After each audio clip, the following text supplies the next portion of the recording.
Imagine being so terrifying that people are begging for their lives before you even lift a finger. Our protagonist, Yoo Jitae, is standing there with the ultimate I do not care energy while these prisoners cry about how cruel he is. Jitae is not here to play therapist. He drops the coldest truth bomb ever, telling them that because of their trash behavior, a woman was pushed to the edge and ended her own life. Talk about a reality check. The prisoners are trying to act like victims, but Jitae is not buying the act. He leans in close just to remind them that they brought this nightmare on themselves. He is officially the CEO of No Mercy. They try to scream that they did nothing wrong, but Jitae is already walking away. He is done listening to the excuses of clowns. When he says it is over, it is over. This depressing scene is actually the grand finale of his 6th regression. Despite being a total beast, Jitae failed to stop the world from turning into a literal dumpster fire again. Giant dragons are casually snacking on cities in the background while the world burns. It is the ultimate game over screen, and Jitae is just standing there soaking in the failure. Jitae is lost in thought, wondering if listening to that mysterious woman would have actually changed the ending. Spoiler alert, he is pretty sure he is the only one who can carry this burden. He is facing down a massive red dragon that is literally breathing fire in his face, but our boy does not even blink.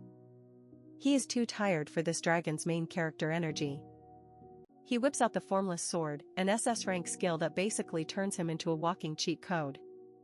He has realized that after 6 lives of pure hell, failure is his only real teacher. Every loss and every scar has turned him into the ultimate weapon. He is diving headfirst into the chaos, looking like a total menace while the world collapses around him. The combat is absolutely insane. He is slicing through everything with blue energy trails, proving that even if the world is ending, he is going down as the strongest person on the planet. It is a dragon mosh pit out here. Red, blue, and green dragons are everywhere, but Jitae is just one-shotting them like he is playing a tutorial level. He is literally shredding these flying lizards. Blood is spraying everywhere, as he uses his energy blade to remind them why humans are the scariest things in the universe. Even with dragons coming at him from every angle, his movements are flawless. He is a literal whirlwind of death, and these monsters are just cannon fodder at this point. After the massacre, Jitae stands alone in the ruins of a burning city. He is exhausted, covered in soot, and probably wondering why he keeps signing up for this apocalypse gig. He realizes that no matter how many he kills, there is no end to them. The system officially declares Earth a failure and triggers the apocalypse status. It is a total wipeout. But wait, he has a literal get-out-of-jail-free card. The Grand Clock, an EX rank authority, starts ticking backward. We are going back in time, baby. Jitae is caught in the golden light of the reset, looking completely unbothered.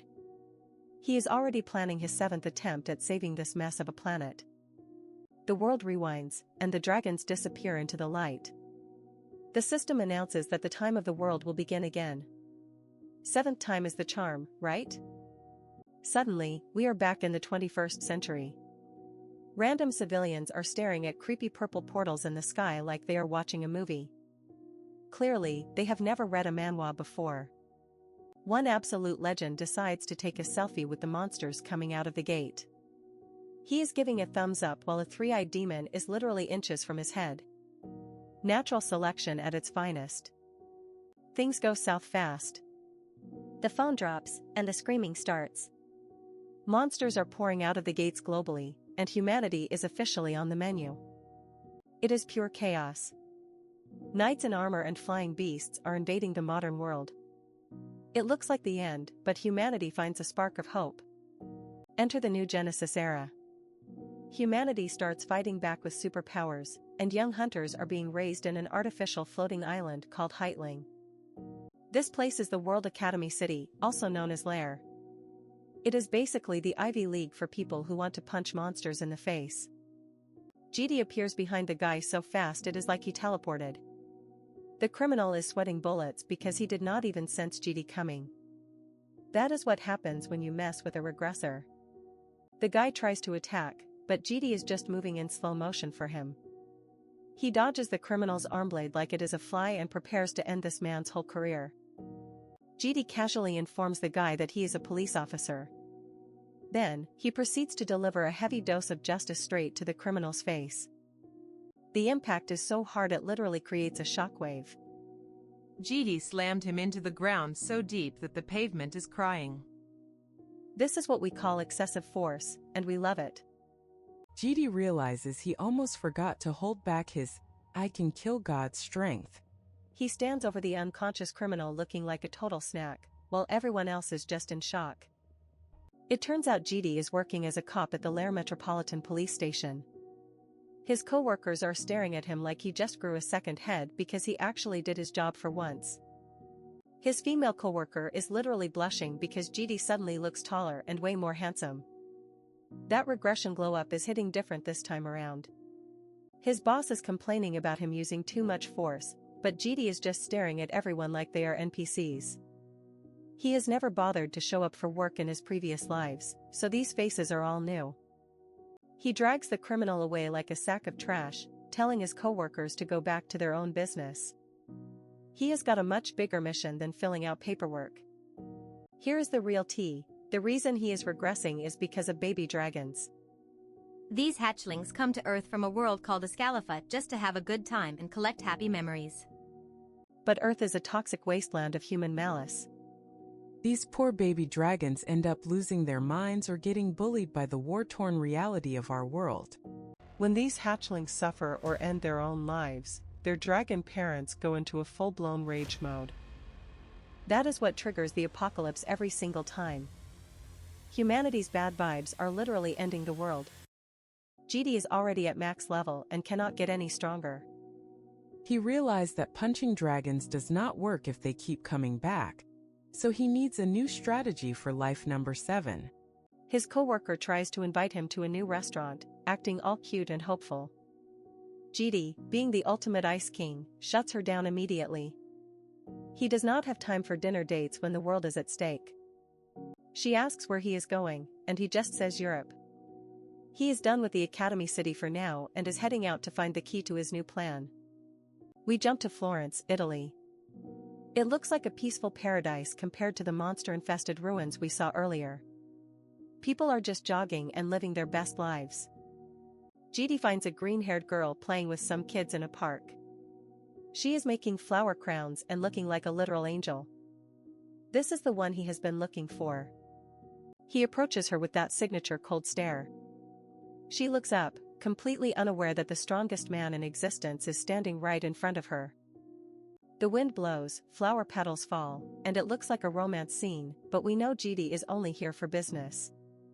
The girl is stunned by his sudden appearance. He looks her dead in the eye and tells her that she needs to come with him. No please, no thank you, just straight to... Imagine meeting a girl in a park who has a built-in Google Translate for the entire universe. Jitae just bumped into a member of the Green Dragon clan, and she is rocking the collapsed Babel skill, meaning no language is too foreign for this mythical hottie. Jitae is standing there looking like a brooding main character while she plays it cool, asking why he is even looking for her.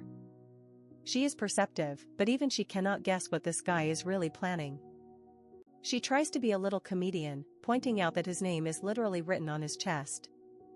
It is Yoo Jitae, in case anyone missed the obvious. She admits she has zero clue what he actually does, but she can smell the main character energy from a mile away. This girl is no fool. She realizes Jitae is ridiculously strong and totally out of place in this boring, mundane world.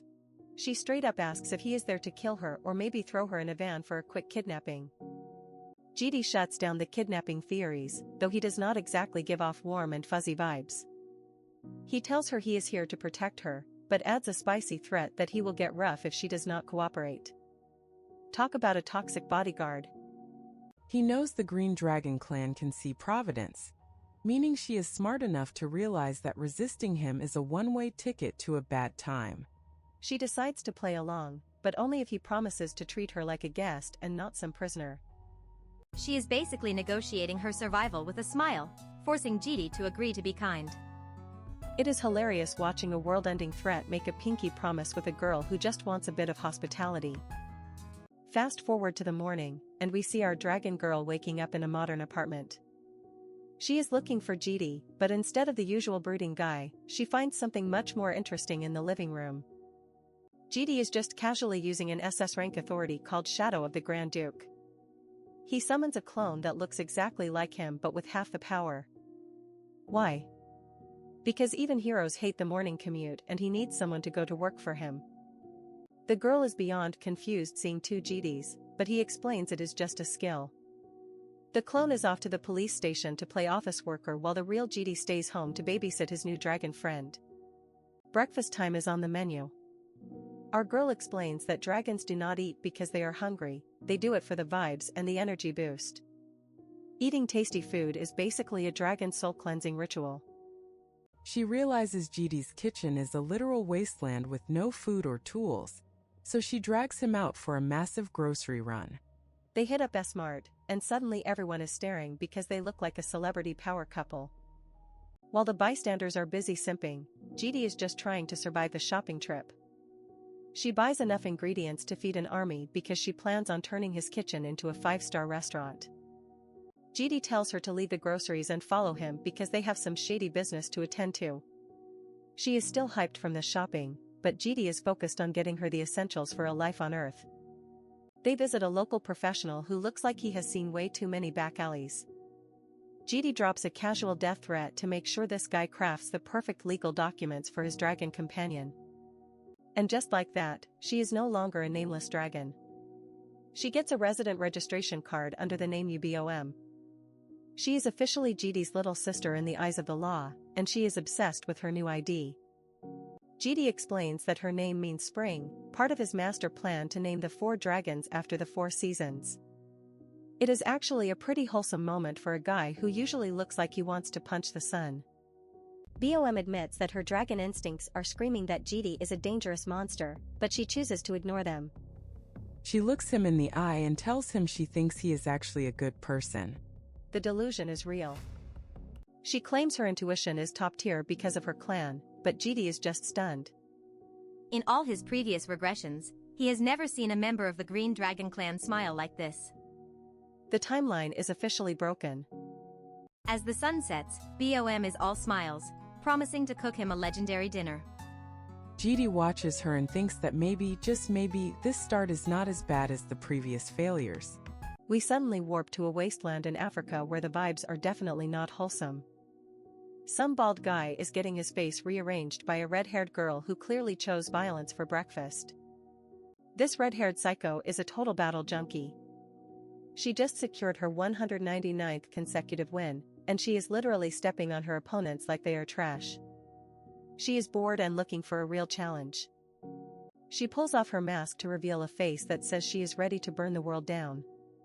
She is hungry for her next. Back at home, our boy Jitae is watching the chaos and decides it is finally time to stop being a shut-in and make a move. Of course, his dramatic moment is immediately ruined by Bom, who announces dinner is ready like she is not about to serve him a plate of pure nightmares. Jitae walks into the kitchen and stares at the bowl like it just insulted his entire lineage. Bom is standing there looking all proud, completely oblivious to the fact that her cooking looks like it was summoned from the deepest pits of a dark fantasy dungeon. Apparently, she went to the UK once and thought it was a great idea to stick sardines into rice like some cursed fusion of sushi and a crime scene. Even the fish in the bowl looks like it is begging for a second death just to escape the taste of her culinary ambition. Jitae realizes his soul is about to leave his body if he takes a bite, so he tries to change the subject by mentioning they are going to find the red dragon tomorrow. Bom immediately kills the mood, warning him that red is a completely different breed and won't be as easy to bring home as she was. Bom drops some serious lore, telling Jitae that if he tries to use force on a red dragon, he is going to fail miserably. For them, being forced into submission is a fate worse than death, so he better bring a better plan than just flexing his muscles. Jitae reveals the stakes are higher than Bom's cooking standards because someone is actively hunting Red down. If they do not step in and play hero right now, the local battle maniac is going to end up as a trophy for some mysterious knight who looks like he walked out of a Dark Souls boss room. She agrees to help, but because she is a low-key sadist, she has one condition. She flashes him a smile that says, "I own you now," and tells him he has to finish every single bite of that sardine disaster before they leave. Jitae looks at the purple glowing rice and realizes he just signed a contract with the devil. He tries to put down his spoon like a coward, but Bom catches him immediately, proving that even a dragon can be a terrifying helicopter parent when it comes to dinner time. Our legendary warrior is officially defeated by a bowl of fish. He sits there questioning every life choice that led him to this table while Bom watches him suffer with the purest, most terrifying smile you have ever seen. Cut to Africa, where the Red Dragon Girl is busy turning terrorists into landscape decorations. She is basically a one-woman natural disaster, standing over a mountain of bodies and complaining that these guys are way too weak to give her a decent workout. She just secured her 199th victory, and she is bored out of her mind. Honestly, the level of disrespect is insane as she walks through the ruins, looking for anyone brave or stupid enough to actually challenge her. The elite SAN forces are hiding behind walls like they are playing a horror game, calling her a battle-crazed monster. Their boss is desperately hoping for backup to arrive, but before he can even finish his sentence, Red pops up behind them like a jump scare from a nightmare. She asks them what they are whispering about, and the poor guys almost jump out of their skin. They try to react, but she is already swinging, telling them it is far too late to start playing soldier now that the real monster is in the room. One of them tries to blast her with a mana attack, but Red just slashes through it like she is cutting a birthday cake. The sheer difference in power is staggering, and the soldiers realize they are not fighting a girl, they are fighting an act of God. She is absolutely relentless, tearing through their defenses with a grin that would make a shark nervous. Every time they think they have an opening, she just proves that their best efforts are basically nothing more than a minor annoyance to her. The soldiers are losing their minds as she effortlessly negates their attacks. They finally realize why she is called the Night Hunter, but understanding their doom doesn't make it any less terrifying as she prepares to finish them off. Suddenly, a wild rank 8 superhuman appears. Meet Javier Karma, the heavy hitter from the African Union who actually looks like he might have a pulse. He tells his men to fall back with the wounded while he prepares to face the pint-sized disaster himself. Red is actually impressed for once, noticing that Javier's energy is no joke. She finally takes off that skull mask, revealing that she only wore it because people were too busy staring at her face to actually fight her properly. Imagine being so beautiful it breaks the game's combat mechanics. She laughs off the power gap, basically telling Javier that she would rather die in a glorious blaze of violence than surrender like a coward. She is the ultimate red flag, but you have to respect the commitment to the grind. Javier realizes he is dealing with a total psycho and tries to get her to stand down, but she is already charging in. Her weapon might be broken, but her spirit is basically a furnace of pure aggression, and she is ready to burn everything down. The clash is insane, with Red moving like a blur and Javier trying to keep up. She is loving every second of this, finally finding someone who does not crumble the moment she looks at them. It is a dance of death and she is the lead performer. She is constantly looking for an opening, moving with a feral intensity that catches Javier off guard. She is not just fighting him, she is testing him, trying to see if he is worthy of being her 200th victim. Then comes the most disrespectful move in history. Red spots an opening and goes for a literal dick punch. But Javier is a professional and has no reaction, probably because his armor is more expensive than the city they are standing in. Javier is actually disappointed, telling her it is a shame all that talent is being wasted on someone who has never fought anyone stronger than themselves. He is done playing games and decides it is time to show her what a real rank 8 can do. He pulls out his ultimate move, the Sword of RA, and the entire area starts glowing like a miniature sun. Red realizes she messed up and tries to brace herself, but the sheer output of mana is unlike anything she has ever felt before. The energy blast is massive, forcing Red to dump every bit of her strength into her arms just to keep from being vaporized. She is finally feeling the heat, and for the first time, she looks like she might actually lose. Javier is not holding back, pouring everything into the attack to end the threat once and for all. Red is struggling to hold on, her arms shaking as the ground beneath her starts to turn into a crater from the sheer pressure. She gets blasted back, slamming into the ruins with enough force to level a building. Javier is actually impressed she managed to block it at all, but he knows she is at her limit and prepares to increase his output to finish the job. Just as Javier is about to deliver the final blow, Red pulls a disappearing act. He thinks she ran away, but in reality, Bom has literally teleported onto the battlefield, covering Red's mouth and pulling her into the shadows like a pro kidnapper. Red is fuming, asking Bom why she is interfering in her glorious deathmatch. Bom just gives her a look and tells her that the fun ends if she dies, so she needs to sit down and let the adults handle the situation before she gets herself erased. Bom starts healing Red's injuries with her green mana, ignoring the girl's protests. She reminds her that her life does not just belong to her anymore, and that they all have a deal to stay on Earth and have some fun, which does not include being killed by a guy with a glowing sword.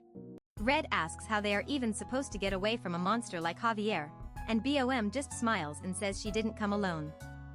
She points toward the center of the battlefield where a certain someone is waiting to ruin Javier's entire career. Red is confused about who Bom's guy is, but then she sees Jitae stepping out of the dust like he is the main character of a completely different genre. He looks bored, dangerous, and way too calm for someone standing in front of a rank 8 superhuman. Javier stares at Jitae, feeling a confusing and terrifying energy coming from him that makes zero sense. He asks Jitae who the hell he is, probably hoping this guy is just a lost tourist and not the end boss of his life story. Jitae just sighs and identifies himself as a chaperone. Imagine being a rank 8 legend and getting told you are being shut down by a guy who is basically there to babysit some dragons. The level of emotional damage is off the charts. Meanwhile, in another part of the world, a mysterious blonde girl is sniffing the air like a bloodhound. She catches a scent that smells like Bom but isn't quite her, and she looks way too excited about it. She starts wondering who this new person is, her golden eyes glowing with a mix of curiosity and mischief.